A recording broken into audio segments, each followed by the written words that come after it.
hebat. Selamat siang. Siang. Nah, itu dia yang saya tunggu. Kita ulang ya. Selamat siang. Siang. Pendek tetap semangat. Baik.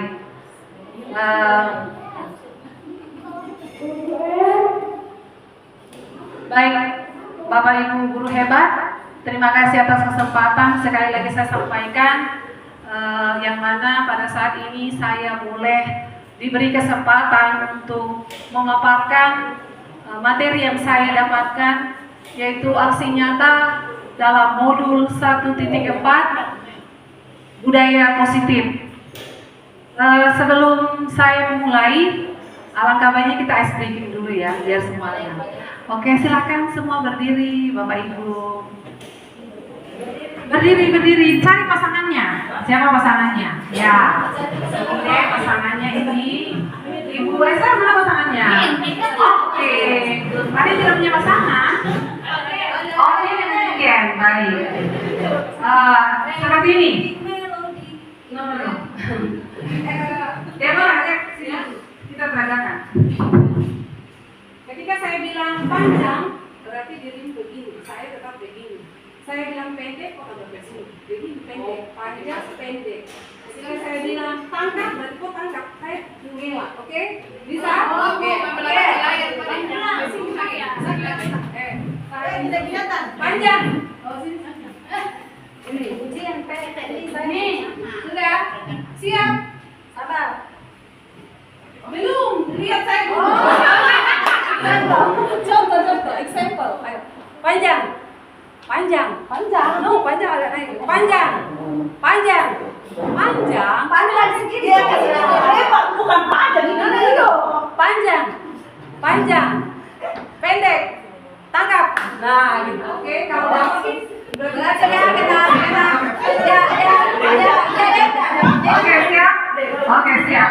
Satu dari ini sini ya. Panjang. Pendek. Tangkap.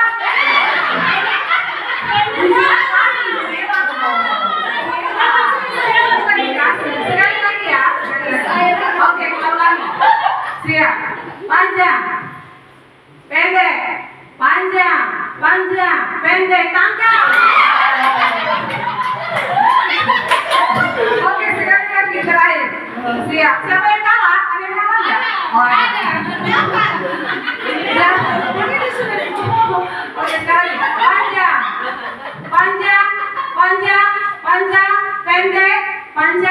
Pendek. Tangkap. Oke, kita bahas tentang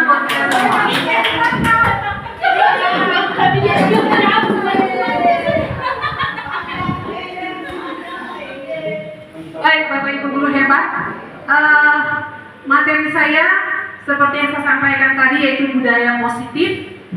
Adapun yang menjadi fasilitator saya di sini yaitu Bapak Suprapto, SPD, MSc. Dan yang di tengah itu saya sendiri yang paling imut ya. Rosida Loretta Pakpahan.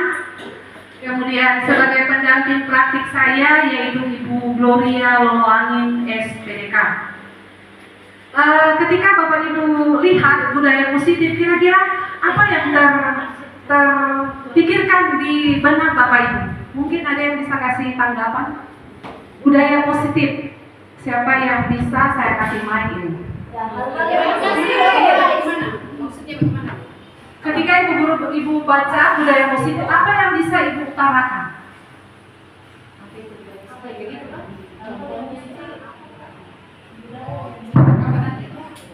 Tanggapan saya kalau budaya positif itu luar biasa, karena tidak semua orang selalu mampu untuk melakukan budaya positif. Terima kasih. Masih ada satu lagi, Esther? Bu Esther? Budaya positif. Kebiasaan yang baik menurut saya kan? Kebiasaan yang baik menurut saya. Terima kasih, betul sekali ya apa yang ibu-ibu, karena tadi hanya ibu yang menyampaikan. Betul sekali apa yang ibu-ibu sampaikan. Baik, supaya tidak membuang waktu, kita mulai saja dengan ini dia. Penyebaran pemahaman kepada rekan guru di SMP Negeri 8. Ini yang saya dapatkan, jadi saya mau berbagi juga dengan Bapak Ibu. Mudah-mudahan bisa bermanfaat ya. Seorang guru yang baik harus memiliki kemampuan dalam mewujudkan budaya positif di sekolah. Nah, ini akan saya paparkan yang sebelah kanan. Budaya positif tersebut dapat dijalankan dengan menerapkan konsep-konsep inti seperti disiplin positif, memahami motivasi perilaku manusia berkaitan dengan hukum dan penghargaan.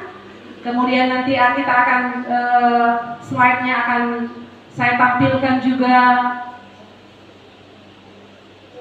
posisi kontrol. Bagaimana posisi kontrol seorang guru itu, kemudian pembuat keyakinan di sekolah atau di kelas. Yang berikutnya penerapan segitiga restitusi. Masih semangat ya? Masih. Terima kasih. Next. Nah, ini pembelajaran dengan paradigma baru. Ya, pembelajaran paradigma baru merupakan pembelajaran yang dirancang berdasarkan prinsip pembelajaran berdiferensiasi.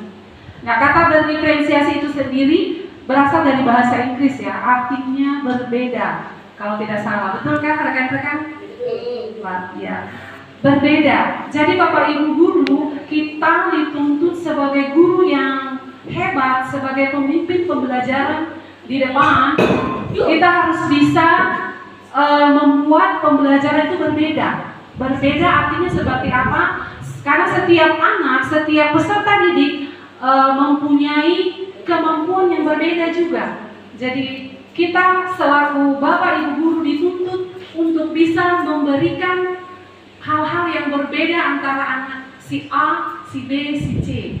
Seperti kita ketahui, ada anak yang kemampuannya bisa di bidang visual. Ada juga anak yang kemampuannya lebih di audio dalam mendengar. Ada lagi anak yang bisanya cepat nangkap kalau di kinestetik. Nah, seperti itu ya. Jadi kita sekali lagi kita sebagai guru benar-benar dituntut untuk melakukan pembelajaran berdiferensiasi. Walaupun mungkin sekarang masih belum tahap sempurna, tapi pelan-pelan kita mencoba membenahi diri kita, karena tidak ada yang instannya, semua harus melalui proses. Setidaknya ada niat dari dalam hati kita untuk bisa berubah, begitu ya. Baik, kenapa harus melakukan berdiferensiasi? Supaya kebutuhan setiap siswa itu bisa berkembang, dan hal ini bisa mewujudkan profil pelajar Pancasila. Sebagaimana kita tahu ada 6 tema dari profil pelajar Pancasila. Ada yang bisa sebutkan? Mandiri, berkebinekaan, gotong royong, beriman, bertakwa, bernalar kritis. Ada lagi? Gotong royong kan sudah ya? Iya. Jadi yang 6 itu untuk mencakup diferensiasi itu sendiri. Nah, kalau P5 mungkin kita sudah lakukan benar-benar di kelas 7 dan kelas 8 ya. Karena ada khusus P5 dan itu sudah kita terapkan. Baik, berikutnya Bapak Ibu guru hebat, di sini ada miskonsepsi ternyata tentang kontrol teori. Ini kontrol teori ini berdasarkan Dr. William Glasser.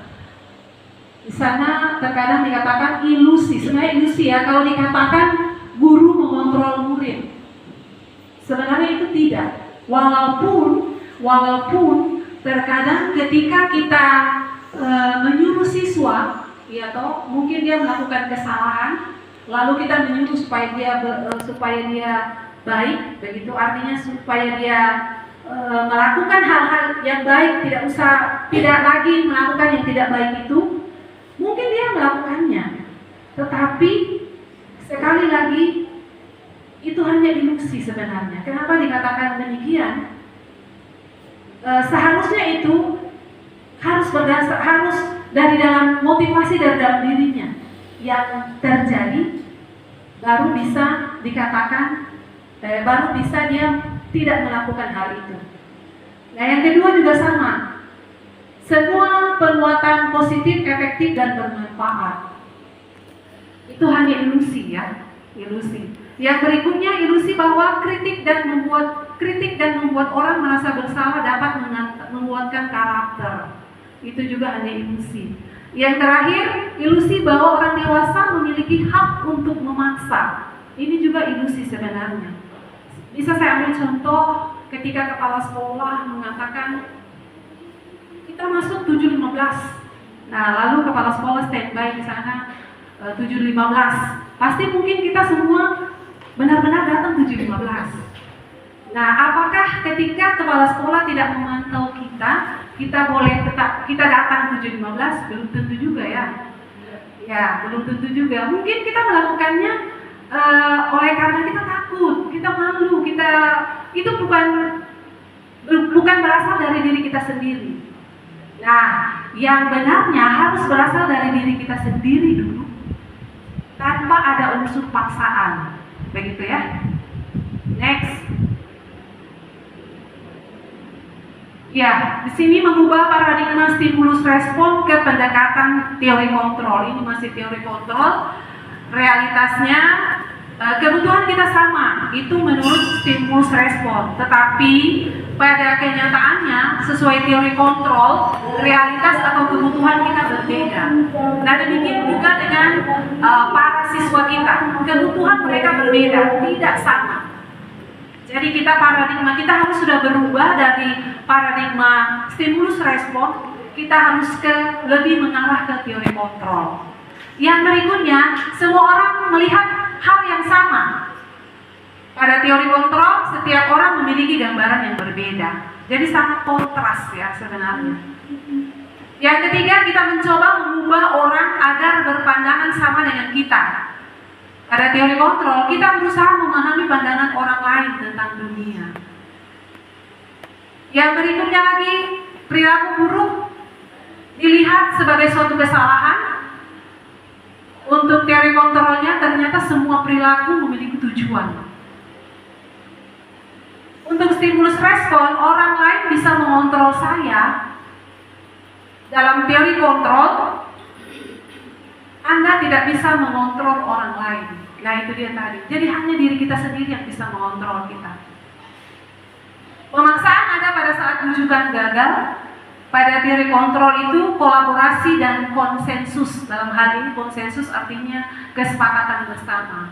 Jadi kita sebagai rekan-rekan guru, walaupun kita berbeda mapel, kita harus benar-benar mau berkolaborasi antara satu dengan yang lain demi kemajuan sekolah kita SMP Negeri 8. Mau Bapak Ibu? Mau. Terima kasih. Yang terakhir, model berpikir menang kalah. Nah, untuk stimulus respon ini sangat tidak baik, ya. Ada menang, ada kalah. Sementara di teori kontrol, di sana dikatakan menang-menang. Menang-menang itu sama dengan win-win solution. Jadi lebih bagus kita dari teori stimulus respon, kita harus beralih ke teori kontrol. Begitu, ya Bapak Ibu. Next, ini dia disiplin positif.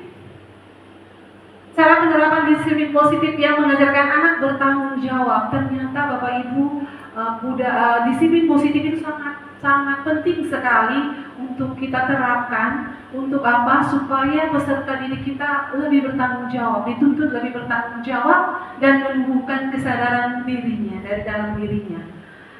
Berikutnya, disiplin positif lebih ke arah disiplin diri yang dapat mengontrol diri dalam melakukan segala tindakan. Disiplin positif dapat membuat murid memahami dan menyadari berdasarkan motivasi internal, bukan akibat paksaan. Nah, itu dia tadi. Jadi kalau motivasi internal itu tadi motivasi dari dalam dirinya. Jadi motivasi dari dalam dirinya itu harus terbentuk dengan baik sehingga dia boleh mengikuti segala aturan-aturan tanpa paksaan dari siapapun. Nah, bukan akibat paksaan itu tadi dan ujian atau hukum. Karena yang tiga ini biasanya yang terjadi ya. Dia karena dipaksa makanya dia mau. Atau mungkin karena dia mau dipuji. Banyak tau siswa kita yang mau dipuji. Nah, makanya dia mau tampil, dia mau berubah gitu. Tetapi itu tidak berdasarkan diri dirinya. Atau mungkin karena dia takut dihukum, makanya dia melakukan itu. Next. Ya, di sini ada nilai-nilai kebajikan, Bapak Ibu. Nilai-nilai kebajikan adalah sifat-sifat positif manusia yang merupakan tujuan mulia yang ingin dicapai setiap individu. Contoh, nilai-nilai kebajikan itu beriman, bertakwa, berakhlak, disiplin, saling menghargai, kemudian ada kemandirian di dalamnya dan sebagainya. Bapak Ibu guru hebat, setiap siswa, kenapa mereka melakukan pelanggaran, itu ternyata ada di dalam dirinya kebutuhan dasar yang tidak terpenuhi. Nanti kita lihat, kira-kira kebutuhan dasar apa? Kalau setiap siswa, ada seorang siswa yang melakukan kesalahan, kira-kira kebutuhan dasar apa yang dia tidak miliki, makanya dia membuat pelanggaran atau kesalahan itu. Nah, kebutuhan dasar manusia adalah segala sesuatu yang kita lakukan untuk mendapatkan apa yang kita inginkan. Seluruh tindakan yang kita lakukan memiliki tujuan tertentu, dan semua usaha terbaik yang kita lakukan adalah dalam rangka agar kebutuhan dasar kita terpenuhi dengan baik. Ya, ini dia Bapak Ibu. Ini dia yang saya sebutkan 5 kebutuhan dasar manusia. 5 kebutuhan dasar manusia. Inilah penyebab kenapa seorang siswa itu melakukan pelanggaran atau kesalahan-kesalahan yang mereka lakukan di sekolah. Jadi ada dari 5 kebutuhan ini mungkin ada yang tidak terpenuhi sehingga mereka melakukan pelanggaran itu. Apa saja? Yang pertama itu bertahan hidup. Di antaranya itu sembako ya, kebutuhan pokok seperti makanan, pakaian, tempat tinggal, kesehatan. Nah, yang kedua itu mungkin mereka kurang kasih sayang di rumah. Makanya mereka melakukan pelanggaran-pelanggaran yang terjadi di sekolah. Kurang kasih sayang dalam hal ini, rasa diterima, kemudian kurang dipedulikan, ya, begitu. Berikutnya ada penguasaan. Penguasaan ini merupakan contohnya harga diri, kemudian memimpin, ada berprestasi, diakui, dan mau didengar. Yang keempat itu kebebasan. Kebebasan di sini yaitu mandiri, memiliki pilihan, mencoba hal-hal baru. Nah, siswa kita apalagi di usia-usia tingkat SMP, mereka selalu mau mencoba hal-hal baru. Itu yang terkadang ketika mereka tidak bisa mengontrol diri, itu yang membuat mereka melakukan kesalahan atau pelanggaran. Ya, yang terakhir itu kesenangan. Nah, ini yang saya mau sampaikan juga kepada Bapak Ibu. Kita di dalam kelas, alangkah baiknya kita jangan terlalu teori, jangan terlalu tegang. Alangkah baiknya siswa kita juga mereka pengen ada rasa kesenangan, ada rasa mungkin Bapak Ibu guru bisa memberikan humor begitu, supaya suasana dalam kelas itu menarik, anak-anak juga senang. Jadi kita tidak terlalu, memang betul kita materi itu penting, tetapi alangkah baiknya kita barengi mungkin dengan ice breaking kah, mungkin dengan ada lucu-lucunya kah, bagaimana supaya suasana di dalam kelas itu anak-anak bisa betah, begitu ya. Nah, ini dia motivasi perilaku manusia untuk menghindari ketidaknyamanan atau hukuman. Nah, itu ada kalanya motivasi itu ada ya. Kemudian untuk mendapatkan imbalan, ya mungkin dia mau dapat imbalan, makanya mau dorongan atau motivasi itu ada, atau mungkin mau dapat penghargaan dari orang lain. Yang berikutnya untuk menjadi orang yang mereka inginkan dan menghargai diri sendiri dengan nilai-nilai yang mereka percayai. Masih semangat Bapak Ibu? Masih semangat? Masih. Oh masih. Kita lanjut atau kita ice creaming dulu? Lanjut. Ice creaming? Oh ice creaming. Oh ice creaming. Kalau begitu semua berdiri lagi. Silakan. Spesial bisa dua kan? Bisa spesial dua. Ayo. Ada di situ kan? Sudah masih berpasangan ya, masih berpasangan. Masih berpasangan. Mana pasangannya? Mana pasangannya? Ayo, ayo, ayo. Nah, yang sini kok. Oh ya, baik. Contohnya sini. Kita kasih contoh dulu. Kasih tangan begini. Satu. Ya. Oke. Ketika saya beritakan A, berarti yang di bawah naik ke atas.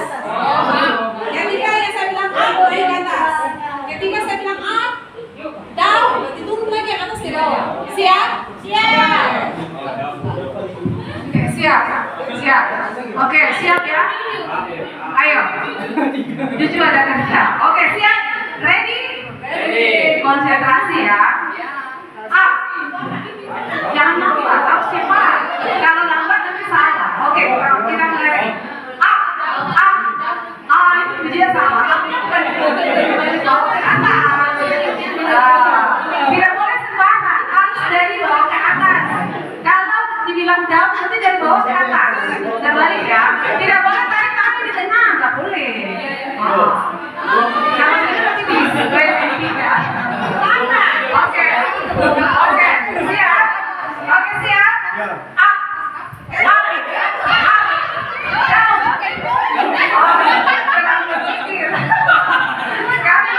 Sekali lagi ya. Oke, siap. Up. Jangan lambat. Up.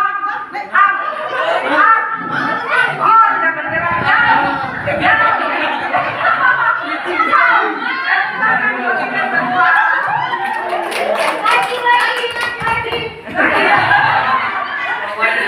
Oke, sekali lagi katanya, sekali lagi.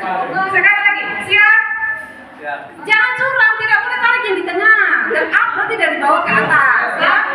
Nah, di sini ini permainan yang menuntut kita supaya ini egois nggak orangnya gitu loh. Oke, siap? Up. Oh, itu kalah. Oke, sekali lagi. Up.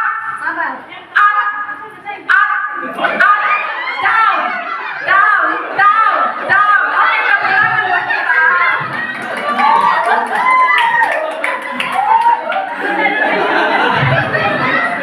Ada yang egois tadi ya?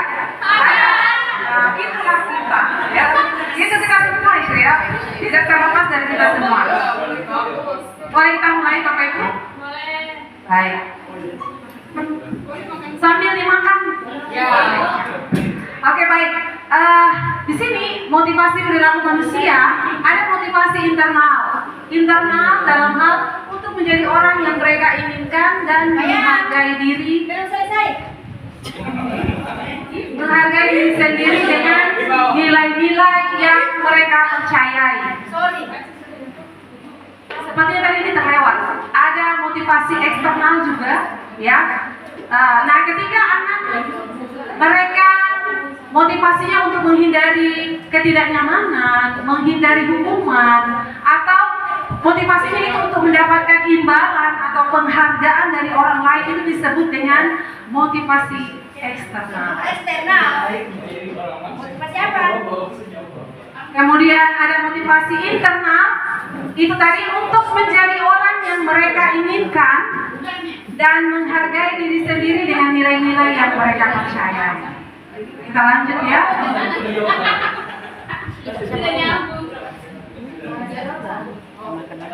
Oke, baik. Di sini ada hukuman, ada konsekuensi, ada restitusi. Hukuman itu biasanya kita lakukan tidak terencana, tiba-tiba. Ini biasanya paling sering ini bagian kesiswaannya. Hello. Iya. Iya, sebentar nanti ada sesinya. Oke, saya lanjut dulu ya Bu ya. Hukuman itu biasanya tidak terencana, kemudian tiba-tiba. Murid tidak tahu apa yang akan terjadi dan kemudian bersifat satu arah, berupa hukuman psikis atau fisikis. Next ada konsekuensi. Kalau konsekuensi itu berarti dia terencana, tersepakati sesuai peraturan. Nah, kalau kau melanggar peraturan, kau terima konsekuensinya, kan begitu toh? Nah, murid tetap dibuat tidak nyaman. Kalau untuk konsekuensi ya. Dan yang terakhir, sikap guru selalu memonitor murid. Dan yang terakhir ini yang paling bagus, restitusi. Kalau ada hukuman, ada konsekuensi, ada restitusi. Untuk restitusi sendiri, yaitu proses menciptakan kondisi bagi murid untuk memperbaiki kesalahan. Sekali lagi, restitusi itu proses dalam menciptakan kondisi bagi murid untuk memperbaiki kesalahan. Nanti kita bahas di slide berikutnya. Proses kolaborasi yang mengajarkan murid untuk mencari solusi sendiri. Ternyata peserta didik juga tahu mencari solusi sendiri kalau kita jalankan restitusi ini, ya. Yang berikutnya posisi kontrol. Nah, ini posisi kontrol ini ada 5. Nanti kira-kira Bapak Ibu ada di posisi mana bisa menilai diri sendiri ya. Ada posisi kontrol yang pertama itu menghukum, yang kedua itu memantau, yang ketiga membuat merasa bersalah, yang keempat posisi kontrol sebagai teman, dan yang terakhir itu sebagai manajer. Nah, yang paling bagus di antara kelima ini teman menurut Bapak Ibu ya.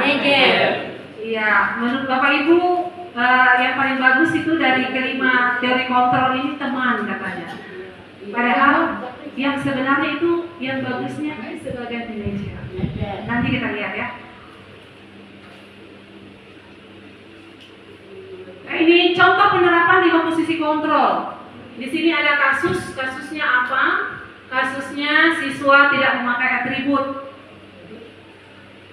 Tidak memakai atribut lengkap saat upacara bendera. Nah, lalu gurunya bilang, hormat, pergi sana, hormat bendera selama 1 jam. Parah ya. Mati aja.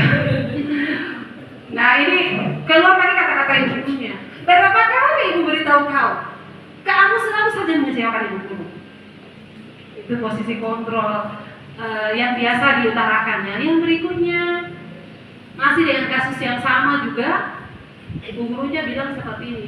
Ayo dong, sesuai aturan sekolah bantu ibu sekali ini. Ya sudah, nggak apa-apa. Lain kali jangan berbuat seperti ini lagi ya. Nah, ini kira-kira posisi kontrol mana ya? Yang 5 tadi ya. Ada kata-katanya juga, kamu sudah melanggar peraturan sekolah. Kamu tahu konsekuensinya. Setelah upacara, kau beli nanti atributmu ya. Jangan diulang lagi. Berikutnya lagi, masih kasus yang sama. Apakah kamu tahu kesalahanmu? Kira-kira bagaimana kamu memperbaiki kesalahanmu itu?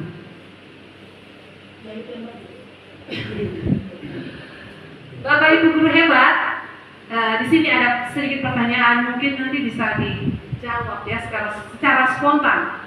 Nah, kira-kira posisi kontrol apakah aku ketika dikatakan saya kecewa sekali dengan kamu? Dari yang 5 tadi, apa coba? Ada yang bisa? Manajer? Kita lihat ya, tenaga. Ya, betul. Iya, tepuk tangan dulu. Next, kalau ada posisi kontrol seperti ini, kamu tidak pernah benar melakukannya. Kira-kira apa itu? Kamu tidak pernah benar melakukannya. Posisi kontrol apa tadi? Sebagai apa? Ya? Penghukum? Iya, penghukum ya. Next, apa rencanamu untuk menyelesaikan masalah ini? Nah, itu sebagai manajer. Nyontek. manajer. Nah, jadi ditanya apa rencanamu untuk menyelesaikan masalah ini? Jadi kalau dia sudah salah, langsung lalu ditanya, kira-kira kau sudah tahu kau salah. Kira-kira apa yang harus kau lakukan untuk memperbaiki kesalahan itu? Nah, bahasa itu merupakan posisi kontrol sebagai manajer. Nah, ini yang sebagai teman. Ayo lakukan ya demi ibu. Ada nggak kira-kira kita yang seperti ini? Nggak ada ya? Terus Bapak Ibu kira-kira posisi kontrolnya dari mana? Penghukum, yes? Yes. Sebagai teman? Yes. Kayaknya enggak ya? Oh, enggak. Terus apa lagi? Pemantau. Pemantau. Oh, ini biasa ya, pemantau. Kesimpulan itu. Kesimpulan. Kemudian pembuat kesan salah? Ada? Ada pasti ya. Sebagai manajer? Ada, kadang ya. Iya, jadi kita harus merubah kita punya pola-pola atau kebiasaan. Kita harus bisa menerapkan posisi kontrol kita ada di yang nomor 5 tadi. Manajer. Good. Nah, berikutnya ini ada keyakinan kelas, Bapak Ibu. Ternyata kita sebagai guru harus membuat keyakinan kelas. Keyakinan kelas di kelas kita masing-masing. Ya, di sana mengapa keyakinan kelas? Mengapa bukan peraturan kelas? Bapak Ibu guru hebat, peraturan itu biasanya dengan dimulai dengan dilarang, begitu ya? Dilarang membuang sampah sembarangan, gitu ya? Dilarang apa lagi? Membawa senjata tajam. Itu salah satu ya. Nah, ternyata Bapak Ibu kata dilarang itu kurang pas, gitu ya. Jadi makanya kita harus membuat yang namanya keyakinan kelas, bukan peraturan kelas. Coba kita lihat di sini slide berikutnya. Nah, ini dia. Pembuat keyakinan kelas itu harus berita abstrak berupa pernyataan universal dibuat dalam pernyataan positif. Makanya tadi bukan peraturan kelas, tetapi keyakinan kelas. Harus betul-betul siswa itu yakin, sehingga ketika dibuat keyakinan kelas antara guru dan siswa itu juga melakukannya. Begitu. Kemudian sesuai dengan kondisi kelas sehingga mudah diterapkan. Sedikit saja keyakinan kelas, tidak perlu banyak-banyak supaya gampang diingat, begitu ya. Kemudian semua warga kelas dilibatkan, ya, bukan hanya ketua atau wakil ketua sekretaris, tetapi semua ya. Nah, ini ada saya tulis di sini contoh keyakinan kelas, Bapak Ibu. Nah, buanglah sampah pada tempatnya. Kalau di peraturan itu tidak boleh membuang sembarangan. Yang kedua, di sana saya buat tepat waktu. Kira-kira kalau peraturan itu jadi apa ya? Tidak boleh terlambat misalnya. Yang ketiga, menghargai teman. Negatifnya atau peraturan kelas biasanya apa itu yang kita buat? Kalau dibilang menghargai teman, tidak boleh memaki. Very good. Jadi itu positifnya, bahasa positifnya atau keyakinan kelasnya itu menghargai teman. Berikutnya, jujur dan bertanggung jawab. Itu contoh ya. Bagaimana ujung? Dasar Dharma. Oke, dasar Dharma. Yes. Yang terakhir, tertib dalam kelas. Itu biasanya negatifnya kita bilang apa ya? Jangan ribut. Tidak boleh ribut. Nah, ternyata yang kita buat itu bukan peraturan kelas, tetapi harus keyakinan kelas. Yang terakhir, ini terakhir ya Bapak Ibu, sabar ya. Ada segitiga restitusi, mungkin sudah pernah dengar ya dari pemaparan Ibu Sari kemarin ya. Segitiga restitusi adalah suatu proses yang dijalankan oleh guru yang dapat menghasilkan murid yang mandiri dan bertanggung jawab. Nah, segitiga restitusi ini namanya segitiga, jadi modelnya segitiga ya. Ada memvalidasi tindakan, minta maaf, menstabilkan identitas. Yang kedua validasi tindakan, yang ketiga itu menyatakan keyakinan. Nah, berdasarkan prinsip membuat kesalahan adalah bagian dari proses pembelajaran. Ya, tentu saja setiap kita melakukan pembelajaran itu pasti ada saja kesalahan yang terjadi ya. Nah, ini kata-katanya adalah menstabilkan identitas, berbuat salah itu wajar. Bahasa itu ya, tidak ada manusia yang sempurna. Jadi kalau anak-anak salah, anak-anak kita melakukan pelanggaran, jadi bahasa ini mungkin bisa kita ucapkan, tidak ada manusia yang sempurna. Ibu guru juga pernah melakukan kesalahan yang sama.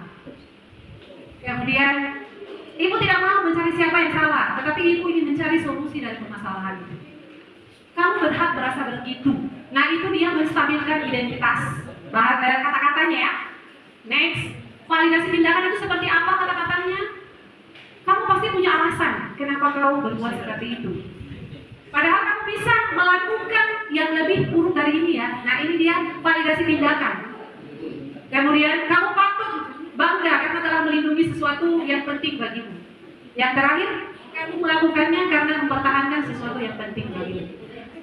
Next, itu dia validasi tindakan. Yang terakhir itu menanyakan keyakinan. Ini yang terakhir. Apa keyakinan kelas kita? Nah, ketika kita sudah menyusun keyakinan, membuat keyakinan kelas, kita tanyakan kembali kalau anak itu melakukan kesalahan. Apa keyakinan kelas kita? Mesti ingat gak? Lalu, kira-kira apa yang disepakati bersama? Seperti apa gambaran kelas? Kamu ingin menjadi orang seperti apa? Ada pertanyaan-pertanyaan seperti itu yang kita sampaikan ketika kita menanyakan keyakinan. Nah, saya akan putarkan contoh video restitusi.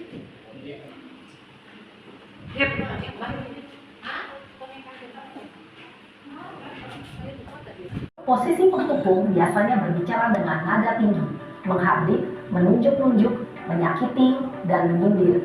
Hukuman bisa berupa fisik maupun psikis. Ibu dan bapak guru hebat. Dampak yang terjadi pada murid ketika guru berada pada posisi penghukum adalah murid cenderung akan memberontak, bahkan menyimpan dendam.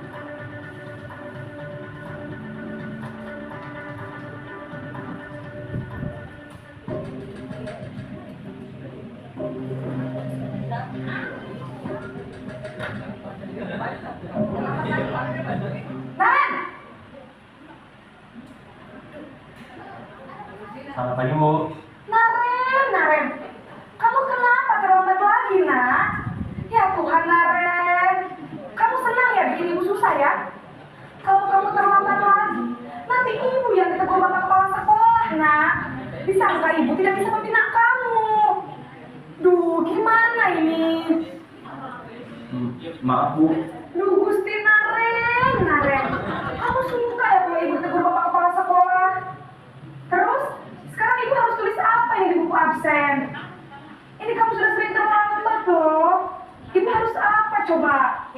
Bu, maaf sekali. Ya sudah, lain kali jangan bikin ibu susah lagi ya nak ya. Ibu tidak akan kuat lagi kalau kamu begini terus. Bisa jantungan kalau ibu ditegur bapak kepala sekolah. Sana cepat ke kelas. Maaf ya, Bu. Maaf sekali. Posisi pembuat rasa bersalah berbicara dengan nada tenang, cenderung lembut. Namun kata-kata yang diutarakan membuat murid merasa menjadi orang yang gagal. Memandang buruk dirinya sendiri, merasa tidak berharga, dan tidak sanggup membahagiakan orang lain.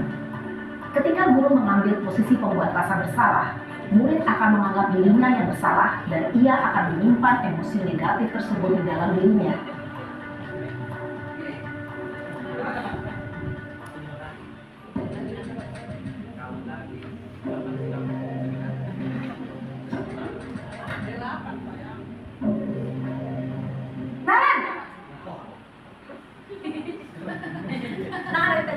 Selamat pagi, Bu. Wah, sudah jam berapa ini nak? Terlambat lagi ya sayang. Iya, Bu. Habis. Ibu saya belum bawa uang saya, Bu. Kamu malah menyalahkan ibu kamu. Kamu bukannya anak yang larinya paling kencang. Kok terlambat sih? Iya, Bu. Saya memang terlambat bangun tadi. Jadi, biarpun saya lari kencang, tetap gak kekejar, Bu. Ya sudah sana, nanti lain kali larinya lebih kencang lagi ya, biar gak terlambat lagi. Bikin seneng ibu, demi ibu, bisa kan? Bisa lah, Bu. Ya sudah sana masuk kelas, ibu beresin urusan absen kamu. Kamu ini ada-ada saja. Dalam posisi teman, guru berbicara dengan nada suara ramah, akrab, cenderung bersenda gurau untuk menjaga suasana tetap santai. Murid akan merasa senang, aman, dan akrab dengan guru.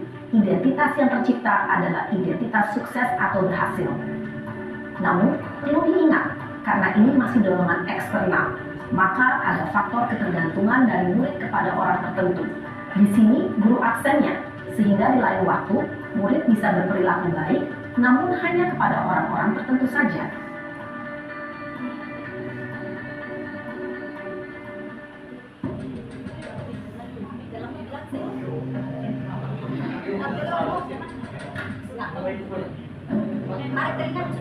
Naren,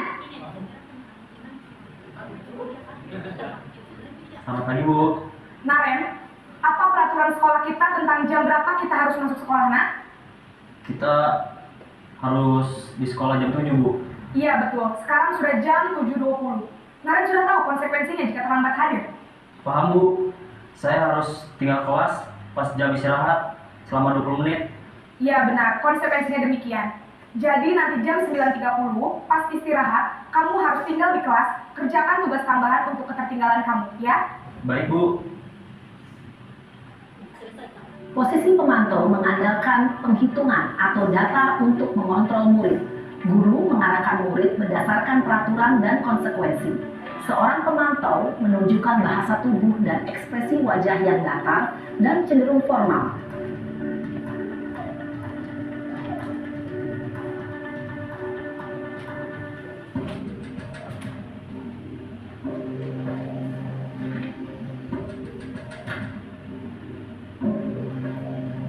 Naren, Selamat pagi, Bu. selamat pagi Naren. Maaf, Bu. Saya terlambat. Iya, sekolah masuknya jam 7, sekarang sudah jam 7.20. Jadi sekarang bagaimana ini Naren? Maaf, Bu. Saya lepas alarm saya semalam. Baiklah, menurut kamu, keyakinan sekolah yang mana yang perlu kamu tingkatkan?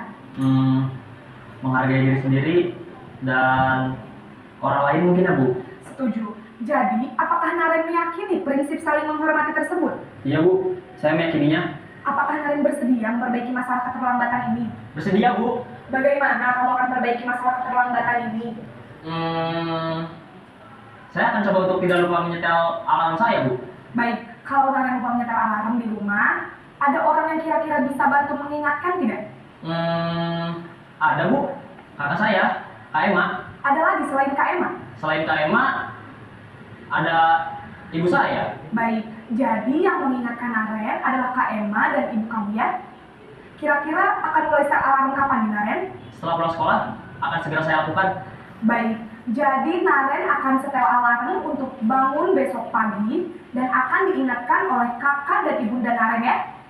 Ada lagi yang mungkin perlu dilakukan Naren? Agar tidak terlambat bangun lagi.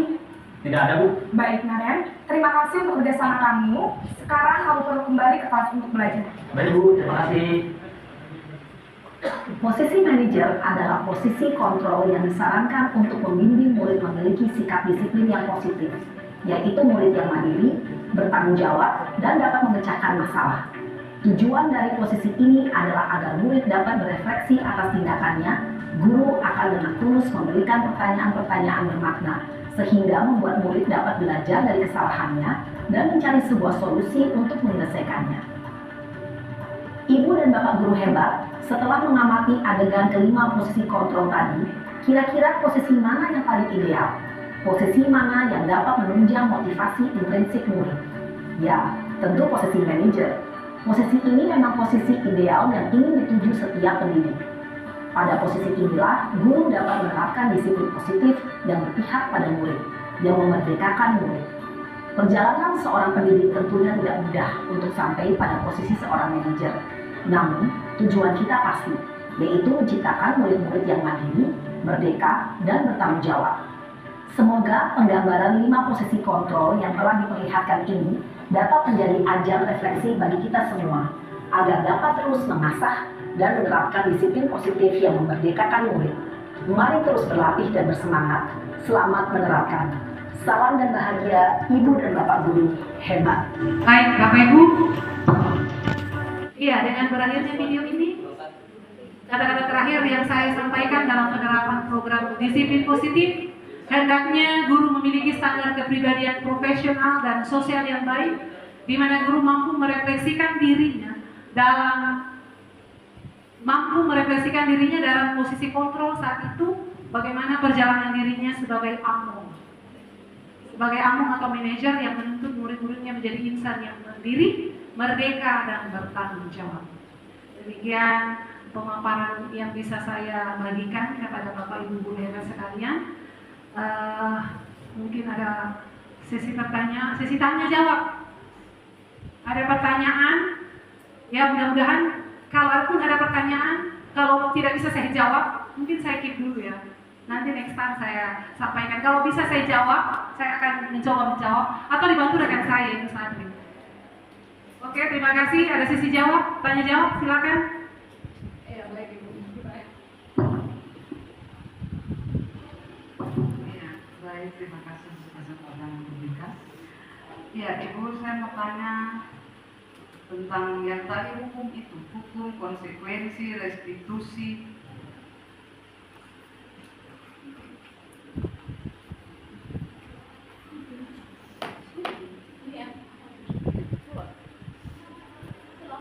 Iya, kalau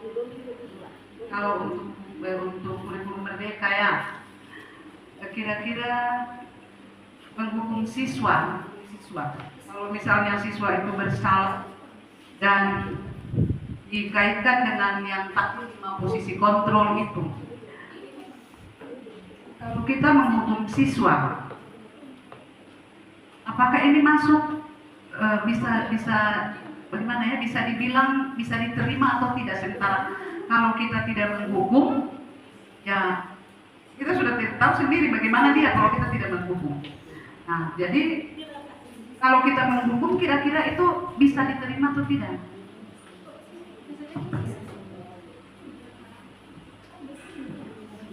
Ya, dari bagian kesiswaan ya, bertanya kira-kira sesuai dengan kurikulum mereka ya yang kita terapkan sekarang. Saya ulangi pertanyaannya, bisa nggak menghukum gitu ya? Iya. Kembali lagi, kita sebagai guru, segala sesuatu yang kita lakukan harus berpihak kepada siswa. Harus berpihak kepada siswa, artinya mungkin kita tidak boleh langsung begitu ya, langsung pak gitu, tidak tahu. Nah, seperti yang tadi saya terapkan, mungkin menanyakan dulu sebabnya apa, begitu toh? Kenapa sampai dia melakukan hal itu? Jadi ada pendekatan yang kita lakukan antara guru dan siswa tersebut, sehingga dia juga merasa nyaman. Meskipun dia melakukan kesalahan, betul dia melakukan kesalahan. Tetapi kembali lagi, seperti yang saya sampaikan tadi, segala sesuatu yang kita lakukan harus berpihak pada siswa. Ya, Bisa kira-kira kita betul ini baiknya virus seperti itu. kira-kira ini video. Betul ini kita berpihak ke dia. Kalau misalnya kita tanya dia, baru dia main batu kayak patung gimana? Dia tidak jawab, dia diam saja. Apa yang kita mau korek saja tidak mau.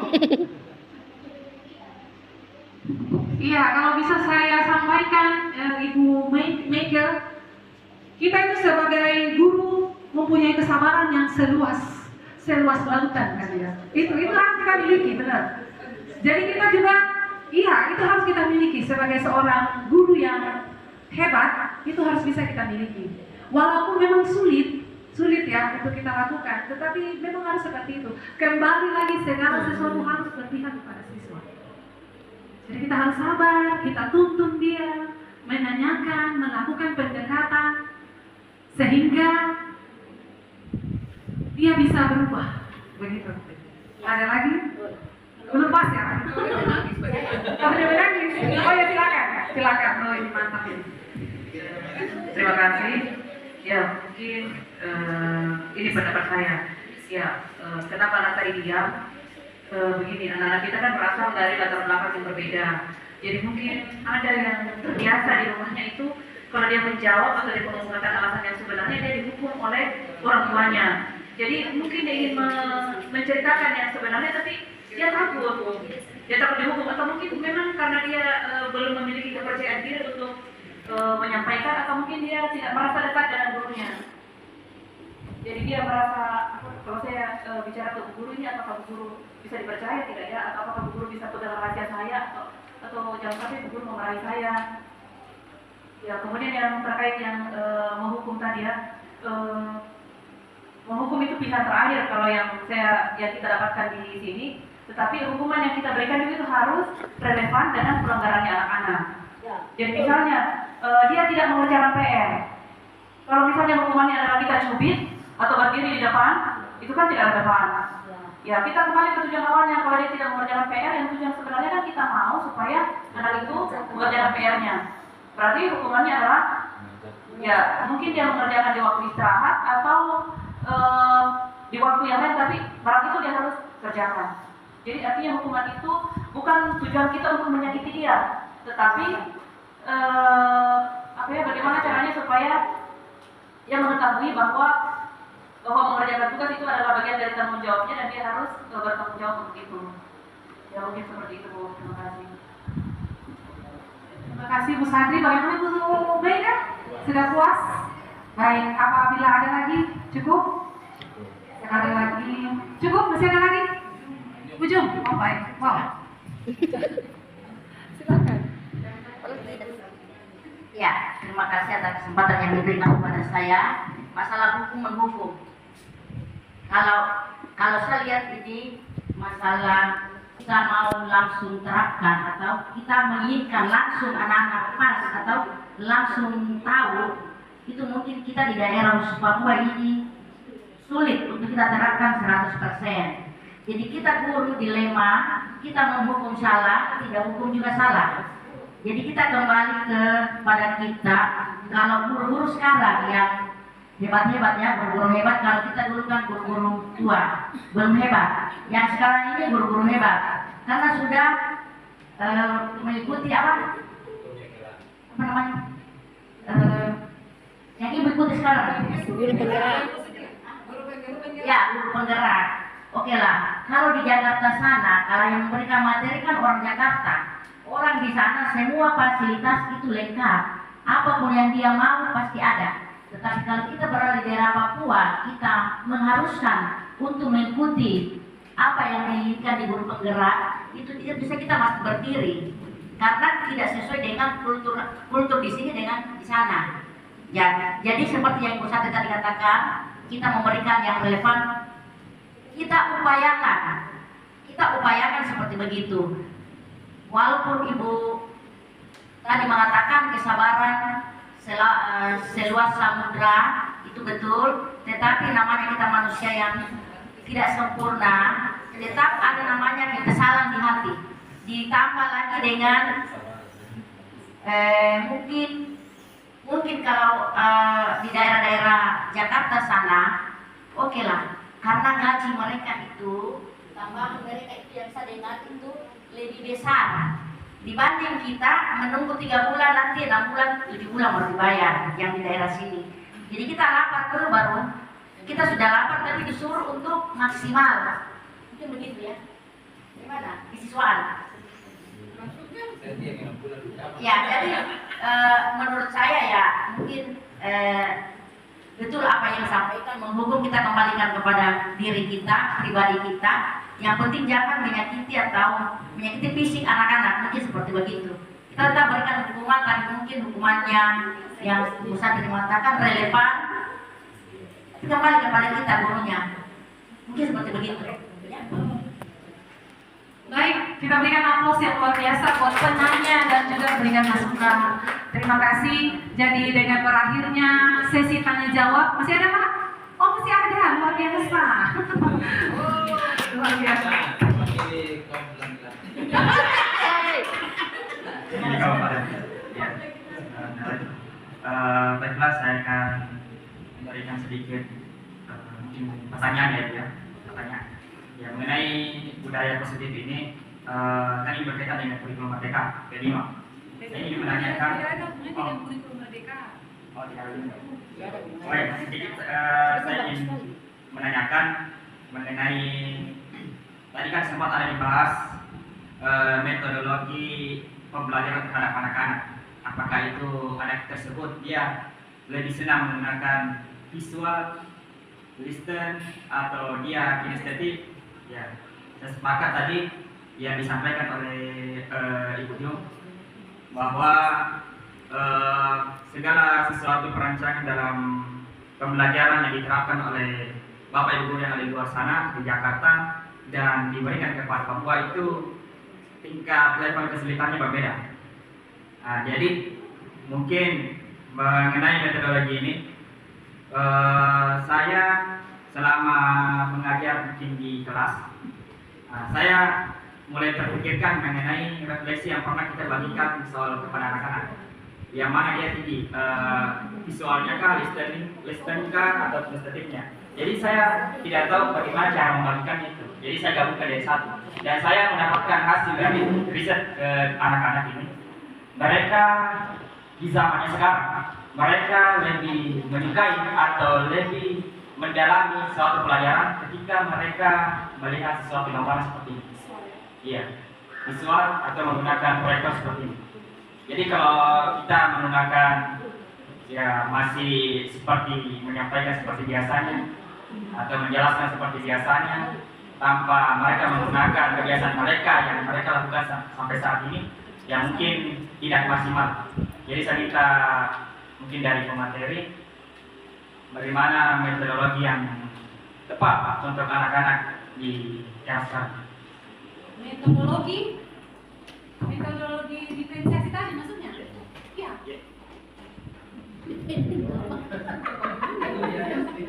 Saya rasa begini kalau menurut saya, yang kemarin Ibu Sati kasih apa itu? Asesmen diagnostik, ya toh? Itu asesmen awal untuk mengetahui gaya belajar siswa itu seperti apa, karena kan seperti yang saya sampaikan tadi, setiap anak mempunyai kebutuhan yang berbeda. Ya, lihat faktanya sekarang apa? Bagaimana Metode yang pas untuk anak. Bagaimana metode yang pas untuk menerapkan ketiga? Ya, Ibu. Mereka digabung dalam satu kelas. Jadi bagaimana untuk mereka memeratakan semua dalam satu metode itu? Oh, kalau disamaratakan saya rasa nggak bisa. Tetap namanya diferensiasi. Jadi memang harus berbeda. Ya, harus berbeda. Tidak bisa kita samaratakan. Itu tadi. Kalau kita samaratakan, berarti kita sama seperti yang dulu lagi. Padahal dikatakan aku bukan seperti yang dulu. Nah, itu dia. Ya, jadi kalau untuk visual mungkin lebih kita kasih dia nonton, ya, dengan atau memberikan materi dengan pemaparan seperti ini di slide dengan menggunakan proyektor, atau mungkin ketika ada soal kita kasih Pak, mungkin si Anu kan bisanya dia nulis, nggak apa-apa, kau tulis saja. Yang kau katakan seperti apa, yang penting intinya ada di dalam. Nah itu dia. Itu kalau untuk anak yang sukanya menulis. Ya, kalau untuk video ya dia bisa mengumpulkan tugas itu dengan mengirimkan video kepada Pak. Begitu. Ada lagi Pak? Bisa diterima? Bisa. Oh bisa, baik. Ada yang mau tambahkan Bu Sadri? Siap. Saya minta maaf ya, untuk saat ini kan profil mungkin masuk di pembelajaran diferensiasi baru. Ya, jadi untuk pembelajaran berdiferensiasi memang bukan bahwa kita mengelompokkan anak-anak itu berbeda-beda, tetapi kita mencoba memfasilitasi pembelajaran terhadap anak-anak yang memiliki kebutuhan yang berbeda. Kebutuhannya ini nanti kita ada 3. Yang pertama tentang gaya belajarnya, jadi ada yang visual yang senang dengan melihat sesuatu dan gambar, menonton. Ada yang dia auditori, yang dia lebih senang belajar dengan mendengar. Kemudian ada yang tipe kinestetik, yang dia lebih gampang memahami sesuatu dengan cara mempraktekannya atau melakukannya. Ada juga dilihat dari minat belajarnya anak-anak. Jadi dia lebih senang, misalnya kalau anak-anak sekarang kan dia senang dengan yang berbau-bau K-pop atau tentang yang Korea-Korea, yang tentang anime-anime. Kemudian ada lagi tentang tingkat pengetahuan awalnya. Jadi ada yang misalnya tentang berkaitan dengan membaca, ada yang masih terbata-bata dalam membaca, ada yang sudah lancar, dan ada yang sudah bisa memahami. Ya, kalau yang kemarin itu yang kita asesmen itu tentang gaya belajarnya. Berarti dalam satu kelas kita lihat di mana yang lebih dominan. Kalau misalnya tiga-tiganya ada, berarti dalam pembelajaran kita ini bervariasi, artinya kita memunculkan ada visualnya, ada audionya juga, ada mungkin kegiatan bermain atau yang melibatkan mereka sambil bergerak, sambil mereka melakukan misalnya menyusun puzzle, kemudian ada juga yang menontonnya, ada juga yang bagian mendengar. Ya, kemudian diferensiasi kan ada 3 macam, ada proses, ya misalnya dalam kita pembelajaran ada mungkin ceramah, ada diskusi kelompok kecil, ada diskusi secara kelompok besar. Kemudian ada kontennya ini berarti isi materinya. Jadi isi materi mungkin kalau kita belum bisa terlalu macam-macam ya. Jadi bisa mereka lihat materi dari buku, bisa dari slide, bisa mungkin kalau seandainya diizinkan membawa HP, mereka bisa share searching di Google atau dari link yang kita sudah berikan. Kemudian ada diferensi produk. Produk ini dari pengumpulan tugasnya.